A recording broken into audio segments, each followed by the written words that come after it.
The crystal glasses clinked as my cousin Marcus raised his fourth toast of the evening. To Sullivan Enterprises, he announced, his voice carrying across the expensive restaurant. Soon to be the largest real estate development company in the Northeast. I sat quietly at the far end of the table, nursing my single glass of wine, watching my family celebrate their supposed success. The annual Sullivan family dinner was always a competition of achievements, and as usual, I was expected to be nothing more than an audience member. Sarah, Aunt Margaret's voice dripped with false concern as she turned to me. Still running that little shop downtown? What do you call it again?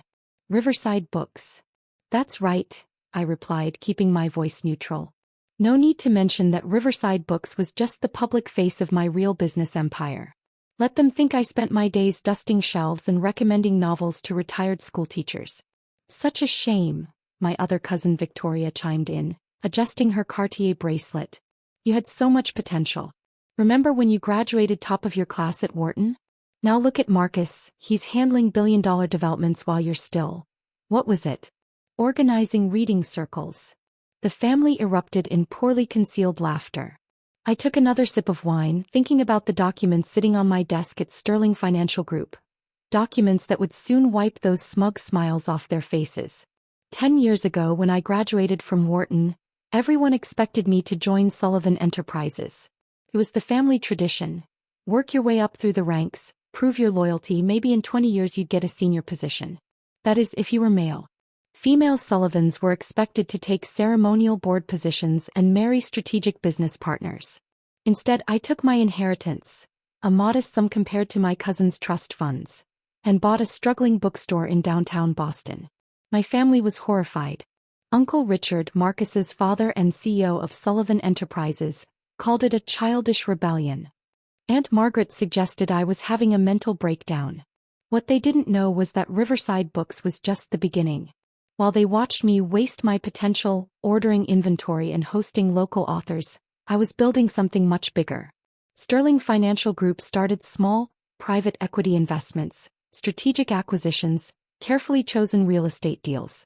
I operated under my mother's maiden name, Mason, keeping the Sullivan connection hidden. Year after year, I sat through family dinners listening to them brag about Sullivan Enterprises' latest conquests. Marcus would boast about his aggressive expansion plans, taking on massive loans to fund increasingly risky developments. Victoria would detail her husband's latest merger, each deal more leveraged than the last. I saw the warning signs long before anyone else. Sullivan Enterprises was overextended, their projects too ambitious, their debt too high. When the real estate market showed the first signs of softening, I knew it was only a matter of time. Speaking of business, Marcus announced, drawing my attention back to the present. We're about to break ground on our biggest project yet. The Sullivan Tower, 50 stories of luxury condos and high-end retail in downtown Manhattan. Fascinating, I murmured, thinking about the market analysis on my desk showing downtown Manhattan's luxury real estate prices dropping by 30%. Of course, Victoria added, we're working with all the top banks. Everyone wants a piece of Sullivan Enterprises. I suppressed a smile. What they didn't know was that Sterling Financial Group had been quietly buying up Sullivan Enterprises' debt for the past 3 years. Through a network of subsidiary companies, I now controlled a significant portion of their loans. How much is the project worth? I asked innocently. $2 billion, Marcus declared proudly. The largest development in Sullivan history. And the financing? All arranged through Eastern Atlantic Bank. He waved his hand dismissively. They're practically begging to work with us. I nodded, not mentioning that Sterling Financial Group had acquired a controlling interest in Eastern Atlantic Bank 6 months ago. The same bank that was about to call in Sullivan Enterprises loans. Enough about boring business, Aunt Margaret interrupted. Sarah, dear, isn't it time you thought about settling down? That bookstore can't keep you warm at night. Before I could respond, my phone buzzed. A message from my CFO, market analysis confirmed. Sullivan Tower pre-sales at 15% of projections. Their cash reserves won't cover next month's loan payments. Actually, I said, standing up, I should head out. Early day tomorrow.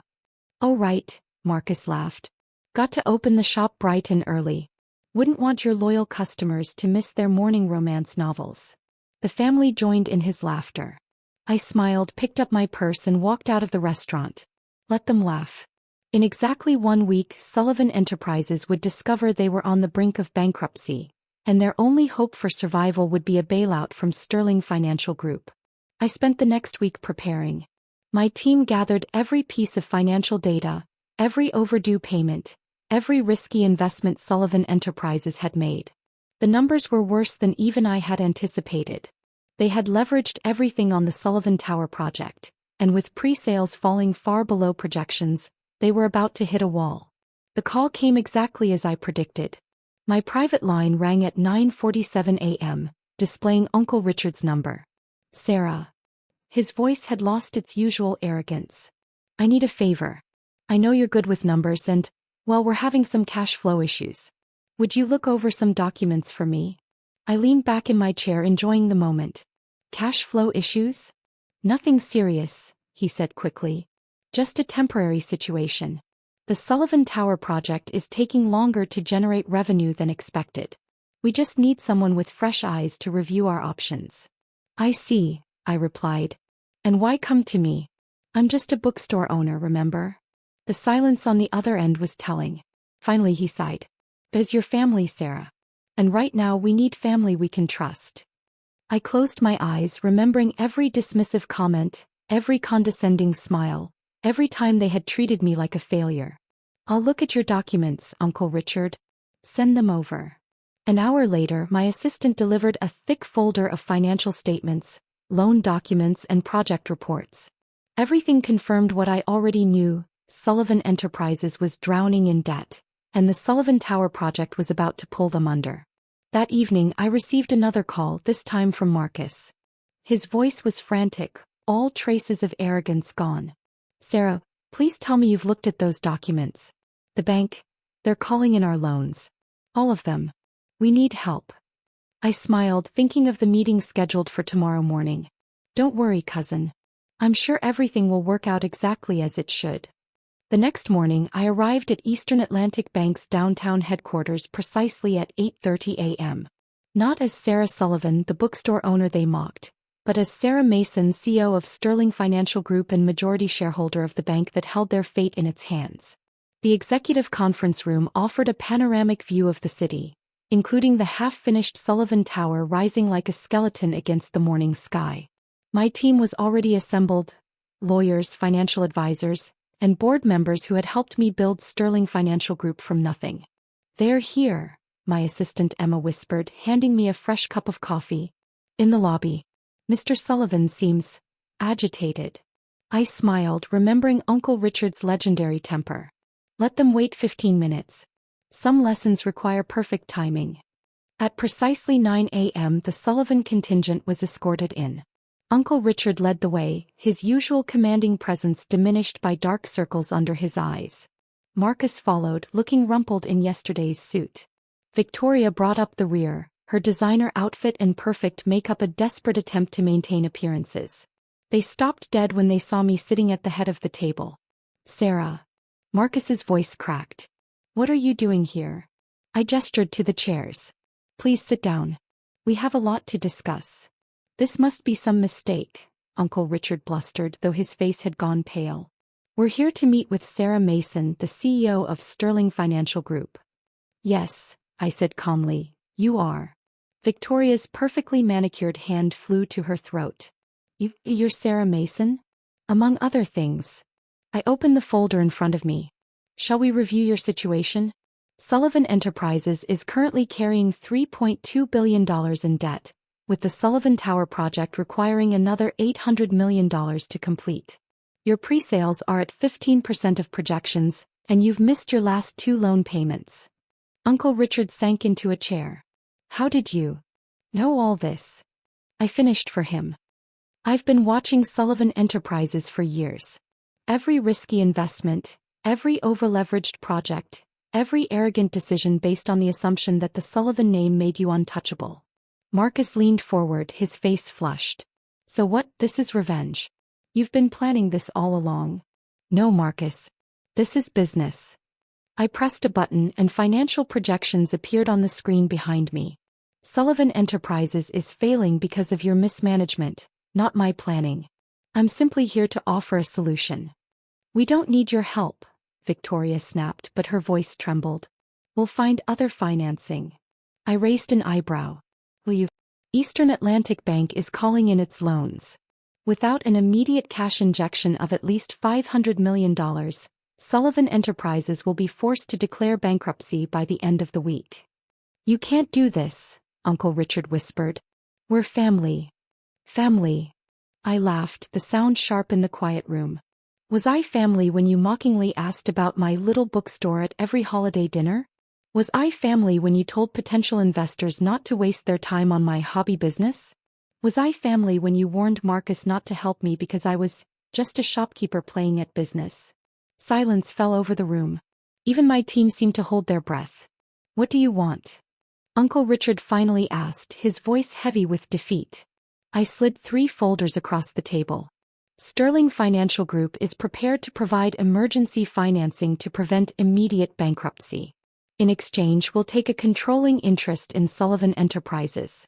You'll retain your positions as minority shareholders, but operational control will transfer to us immediately.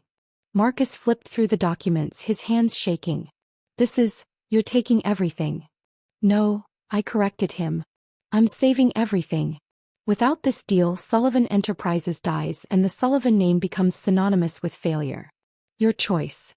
Victoria dabbed at her eyes with a silk handkerchief. All this time while we thought you were just running that silly bookstore. I was building an empire, I finished for her. One that doesn't rely on the Sullivan name or family connections. Everything I've achieved, I've earned through hard work and smart decisions, 2 concepts you might want to familiarize yourselves with. The next hour passed in tense silence as they reviewed the documents with their lawyers. I watched them slowly realize the full scope of their situation, and my success. Sterling Financial Group wasn't just some small investment firm. It was a multi-billion-dollar powerhouse that had been quietly growing while they were too busy mocking my bookstore to notice. Finally, Uncle Richard picked up his pen. We don't have a choice, do we? You always have a choice, I replied. Just like I had a choice 10 years ago when you all thought I was throwing my life away. I chose to build something of my own instead of playing by your rules. Now you can choose to either save what's left of Sullivan Enterprises or watch it crumble completely. One by one they signed the documents. With each signature, generations of Sullivan arrogance crumbled a little more. As they stood to leave, Marcus paused. The bookstore. Was any of it real? I smiled. Riverside Books is very real. It's profitable, brings joy to the community, and reminds me daily that success isn't always about having the biggest tower or the most impressive title. Sometimes it's about building something genuine, something that matters. After they left, Emma brought in a fresh cup of coffee.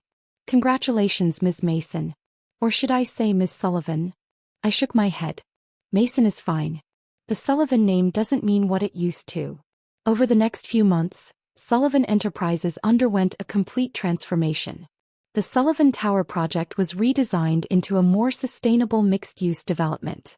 Over-leveraged assets were sold off and risky investments were restructured.